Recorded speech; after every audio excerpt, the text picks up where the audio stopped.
Subscribe कीजिए Vinod Verma channel को और बेल आइकन को दबाइए ताकि आप तक पहुंचे सभी लेटेस्ट टेक्निकल और इन्फॉर्मेटिव वीडियो सर्वश्रेष्ठ ऑडियो और वीडियो क्वालिटी में। When we have studied about the constant mesh gearbox, हमने पढ़ रखा है constant mesh gearbox को। उसमें क्या होता था, हमारे पास में जो ड्राइव आती थी वो लगातार आपके पास में ले शाफ्ट को घुमाती थी और ले शाफ्ट जो मेन जो शाफ्ट है उस पर लगे हुए सारे गियर्स को लगातार घुमाता रहता था। लेकिन जब जब हमें ड्राइव को एंगेज करना होता था, हमें इन डॉग क्लचेस को लेफ्ट और राइट स्लाइड करना पड़ता था और उसी से हमारे पास में क्या होता था, ड्राइव जो होती थी वो इन गियर से होती हुई डॉग क्लच पे होती हुई और हमारे मेन जो शाफ्ट थी उसको मिलती थी। लेकिन इसमें एक वर्ड बार बार काम में लिया जाता है, that is called double D clutching. तो एक डबल डी क्लचिंग को हमें समझना बहुत जरूरी है कि व्हाट डज इट मीन। तो डबल डी क्लचिंग क्या होता है, लेट्स ट्राई टू अंडरस्टैंड। तो अभी हम बात करते हैं कि जब जब हम बात करेंगे कांस्टेंट मैश गियरबॉक्स की, यानी कि जब जब कांस्टेंट मैश के लिए हम बात करेंगे तभी ये डबल डी क्लचिंग का कॉन्सेप्ट काम में आता है। और डबल डी क्लचिंग का मतलब है कि हमें क्लच को 2 बार अप्लाई करना है, okay, when we have to change the gears. तो यदि हमारे पास ये सामने एक डायग्राम दिख रहा है, हम इसको फटाफट से समझ लेते हैं। तो on the left you can see engine is there. Engine के बाद में आपके पास में यहाँ पर इंजन से फ्लाईव्हील लगा हुआ है, फ्लाईव्हील के बाद आपको यहाँ पर दिख रहा है ये क्लच लगा हुआ है, क्लच प्लेट है, और यहाँ के बाद में आपके पास क्लच गियर है जो कि कंप्लीटली किससे एंगेज रहता है, आपकी ले शाफ्ट के गियर से। तो ले शाफ्ट के गियर इससे लगातार घूमते रहते हैं और समझने के लिए हमने सिर्फ 2 ही गियर्स यहाँ पे लिए हैं, एक का डायमीटर बड़ा है, एक का डायमीटर छोटा है, और इससे कॉरस्पॉन्डिंग जो आउटपुट शाफ्ट के ऊपर में गियर लग रहे हैं वो अपोजिट साइज के हैं, यानी कि छोटे के साथ में बड़ा गियर लग रहा है और बड़े के साथ में छोटा गियर लग रहा है। तो आप ऑब्वियसली समझ सकते हैं कि जब हम बड़ा गियर आउटपुट शाफ्ट पे लगाते हैं तो हमारे को लो आरपीएम मिलते हैं और छोटा गियर हम जितना लगाते हैं उतने हमें हाई आरपीएम मिलते हैं, ठीक है। और यहाँ पर आपको शो किया हुआ है डॉग क्लच और डॉग क्लच की पोजीशन, और जो भी डॉग क्लच जिससे कनेक्ट होगा वही आपके पास आरपीएम आउटपुट शाफ्ट में मिलेंगे और वो डिफरेंशियल हो जाएंगे। सो ये हम ऑलरेडी बात कर चुके हैं, पढ़ चुके हैं।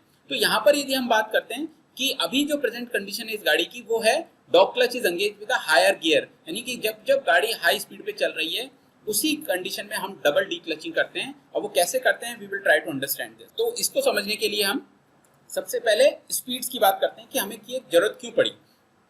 तो मान लेते हैं कि हमारी व्हीकल जो है it is running at high speed, यदि अभी हमारा जो एंगेजमेंट है वो हायर गियर के साथ में है डॉग क्लच का। और एक एग्जांपल के लिए हम लिए मान लेते हैं कि ये इंजन जो है ये भी 1000 आरपीएम पे ही रन कर रहा है, because flywheel directly coupled with your engine. So engine is running at 1000 RPM, your flywheel is also running at 1000 RPM because it is directly coupled. तो यहाँ पर यदि हमारे पास 1000 आरपीएम पे ये घूम रहा है तो हमें जो क्लच है, जब हम क्लच एंगेज पोजीशन की बात कर रहे हैं तो वो भी 1000 आरपीएम पे ही लगातार रिवॉल्व करेगा, और उसी के साथ में अटैच्ड है आपके पास क्लच गियर, ये भी 1000 आरपीएम पे रिवॉल्व करेगा, और ले शाफ्ट के जितने गियर्स हैं वो लगातार घूमेंगे। और हम मान लेते हैं कि हाई टॉप गियर है तो हमारे पास लगभग 1000 आरपीएम पे ही हमारा हाई गियर घूम रहा है। लेकिन जो लो गियर है वो क्या करेगा, क्योंकि बड़ा है तो वो भी 500 आरपीएम पे घूमता रहेगा, क्योंकि कांस्टेंट मैश में ये गियर्स हमेशा घूमते रहते हैं। सिर्फ जो ट्रांसमिशन होता है वो होता है डॉग क्लच जिससे एंगेज है। तो अभी हमने क्या किया है, इसको 1000 आरपीएम पे घुमा रहे हैं हाई गियर को और इससे डॉग क्लच को एंगेज कर रखा है, तो डॉग क्लच भी हमारा 1000 आरपीएम पे ही रिवॉल्व करेगा और ये 1000 आरपीएम हमारे मेन शाफ्ट को मिल जाएंगे जो पीछे हमारे चले जाएंगे।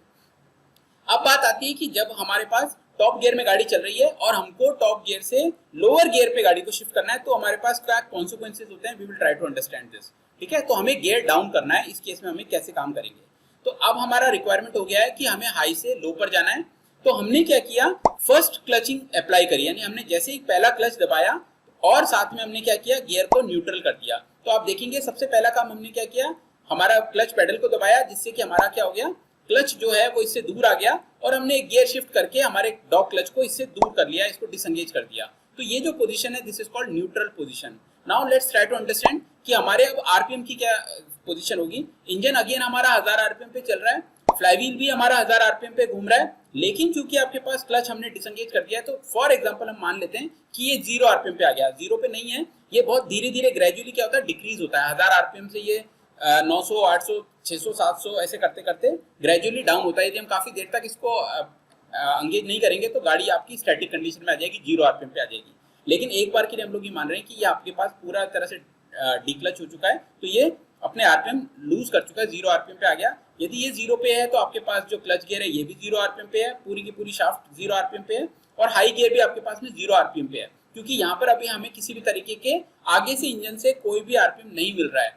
लेकिन यदि हम बात करें इस डॉग क्लच की, तो डॉग क्लच कितने आरपीएम पे घूम रहा है? अभी भी 1000 आरपीएम या उससे धीरे धीरे ग्रेजुअली डाउन हो रहा है। तो इसको कौन घुमा रहा है? लेट्स ट्राई टू अंडरस्टैंड कि आपका व्हीकल चल रहा है, व्हीकल एक अच्छी स्पीड में चल रहा था, आपने क्लच दबा दिया लेकिन व्हीकल रुका नहीं है, व्हीकल तो अपनी स्पीड मेंटेन करके चल रहा है, धीरे धीरे ग्रेजुअली डाउन हो रहा है लेकिन ये आगे बढ़ता जा रहा है उसी स्पीड के साथ में। तो क्या हो रहा है, ये लगातार क्या करेगा, इस डॉग क्लच को घुमाता रहेगा और ये डॉग क्लच काफी हाई आरपीएम पे घूम रहा है, लाइक 1000 आरपीएम पे। इस वक्त जो लोअर गियर है वो लगभग नील हो चुका है और हम अंगेज भी करेंगे तो भी इसका आरपीएम 500 आरपीएम है। तो ये जो डिफरेंस है, एक घूम रहा है 1000 आरपीएम पर, एक घूम रहा है 500 आरपीएम पे, हम इन दोनों को एक साथ मैच नहीं करा सकते हैं, इसीलिए हमें डबल डी क्लचिंग की जरूरत पड़ती है। ठीक है, तो अभी हमने पहला ही क्लच अप्लाई किया है और हमने गियर को न्यूट्रल में लगा दिया है, राइट। तो ये condition, I hope all of you understand this. तो हमने क्या किया हुआ, न्यूट्रल में ले लिया है, क्लच अभी डिसएंगेज पोजीशन में है। Now let's move ahead. अब हमने क्या किया, हमने वापस से क्लच पेडल को छोड़ दिया और क्लच वापस से एंगेज हो गया।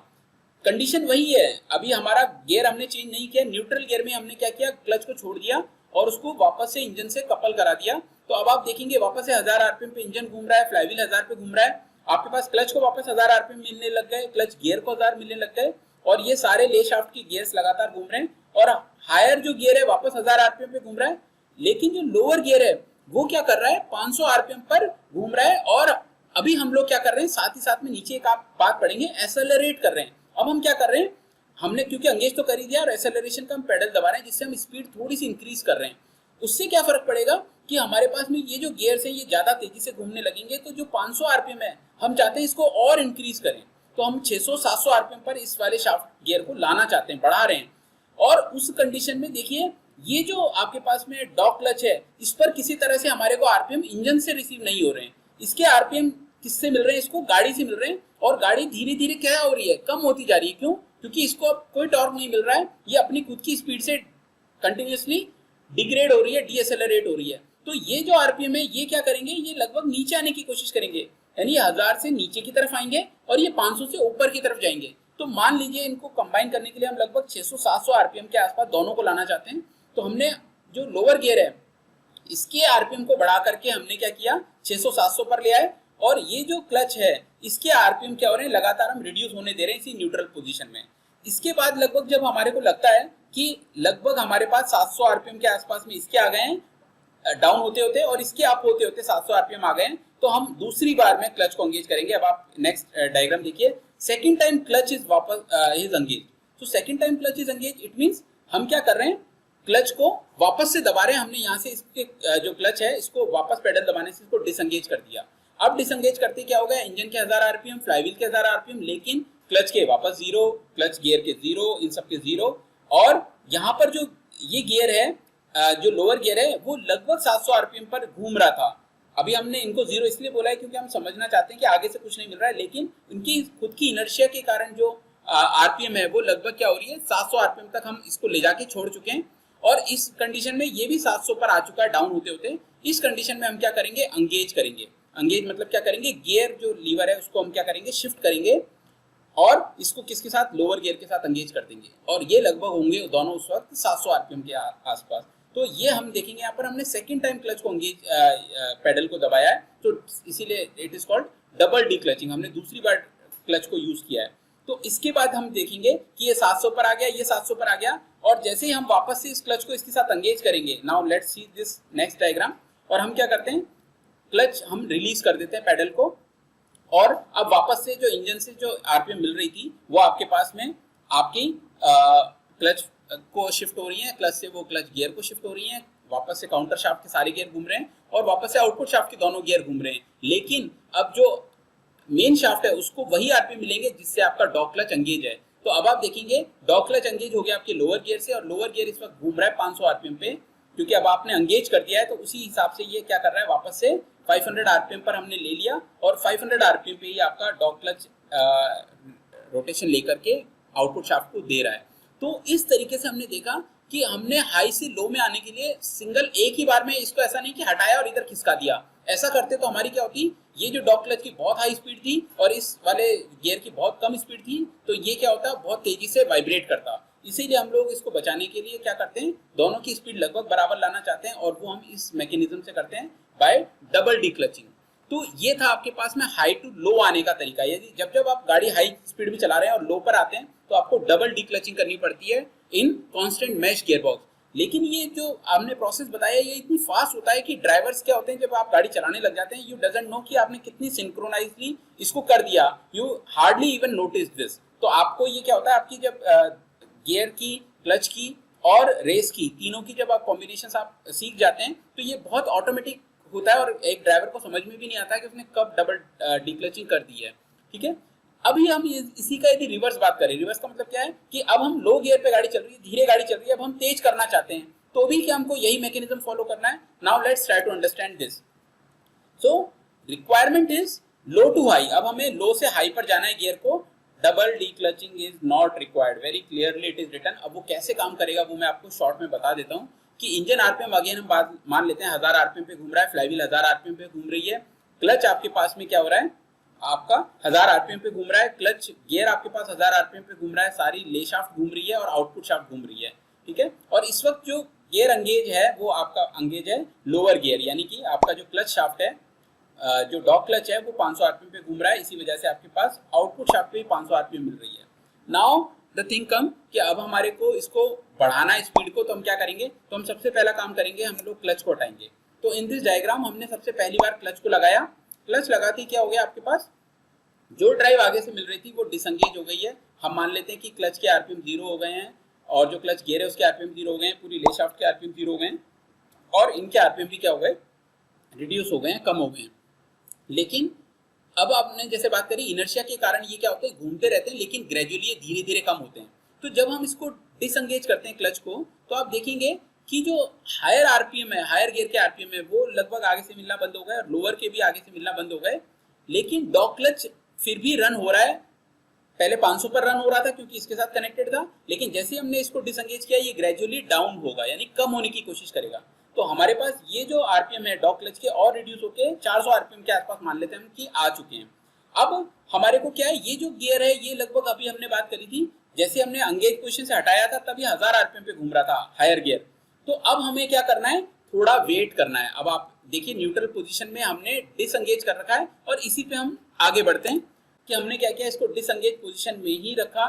डिसंगेज पोजीशन में क्या होगा, धीरे धीरे इन जो गियर्स हैं इनके आरपीएम लोअर होंगी, कम होंगी, और हम कोशिश करेंगे कि ये जो आरपीएम आपके पास में, जो आपके पास डॉग क्लच की मिल रही है, ये आरपीएम क्या हो रही है आपके पास लगातार धीरे धीरे ये भी कम हो रही है। लेकिन हम क्या करेंगे कि ये जो आरपीएम है हायर गियर की, हम इसके लिए वेट करेंगे कि ये भी इतनी डाउन हो जाए कि हमारे पास में इन दोनों की आरपीएम लगभग सेम हो जाए। तो यदि हम बात करें इस पर्टिकुलर डायग्राम की, तो यहाँ पर हमारे पास जैसे ही इसकी 400 आरपीएम के आसपास में रिड्यूस हो गई है, तब हम क्या करेंगे, यहाँ पर हम क्या करते हैं, इसको अंगेज करने की कोशिश करते हैं उसी टाइम पे जब इसकी भी आरपीएम काफी डाउन हो चुकी है, बिकॉज हम इसको कट कर चुके हैं उस केस में। तो जब ये कट होता है उस केस में ही हम क्या करते हैं, न्यूट्रल गियर में थोड़ी देर गाड़ी को वेट करते हैं, रखते हैं, जिससे कि इसकी आरपीएम ग्रेजुअली डाउन हो। और जैसे ये डाउन होती है तो हम क्या करते हैं, इस गियर को इसके साथ अंगेज कर देते हैं। तो अब आप लोगों को एक क्वेश्चन ये राइज होगा कि सर इसके साथ साथ ये भी जो आपके पास डॉग क्लच है इसकी भी आरपीएम काफी धीरे हो जाएंगे यदि हम इतना वेट करेंगे। तो आपको ध्यान होगा जब जब हम गाड़ी की स्पीड को लोअर से हायर करते हैं और गियर चेंज करते हैं, तो हम गियर चेंज करने से पहले गाड़ी को काफी रेस दे देते हैं। तो मान लेते हैं कि हमारा यदि 3000 आरपीएम पर या 1000 आरपीएम पे इंजन चल रहा है, तो हम देखेंगे आप रेस ज्यादा बढ़ा देते हैं। जैसे ही हम फर्स्ट से सेकंड पे आने वाले होते हैं तो हम इसके आरपीएम को 500 नहीं रखते हैं, इसके 500 से और ज्यादा थ्रोटल करके हम इसको 700 800 पे ले जाते हैं और उस पर हम एकदम से क्या करते हैं, क्लच को दबाते हैं, जिससे कि इसके आरपीएम ग्रेजुअली धीरे धीरे कम हो और इसके तेजी से कम हो। तो जिस वजह से एक सिंक्रोनाइजेशन हमको मिलता है और वो एक स्पीड हमारे को मिलती है जहाँ पर ये दोनों लगभग डाउन आ चुके होते हैं। और उस केस में हम क्या करते हैं, गियर का जो लीवर होता है हम उससे इस डॉग क्लच को इस पे शिफ्ट करवा देते हैं। तो this is how it happens when we move from lower to higher. तो लोअर से हायर में सिर्फ एक ही बार हम डी क्लच करते हैं और डी क्लच करने के बाद हम वेट करते हैं कि इसके आरपीएम रिड्यूस हो और उसके बाद हम इसको इसके साथ एंगेज करते हैं। So it is very simple concept. तो हम लो से हाई में डबल डी क्लचिंग नहीं करते, लेकिन जब भी हम हाई से लो गियर करते हैं वहां पर हम डबल डी क्लचिंग का यूज कर सकते हैं। ठीक है, so this is very important phenomena of your constant mesh gearbox. So thank you so much.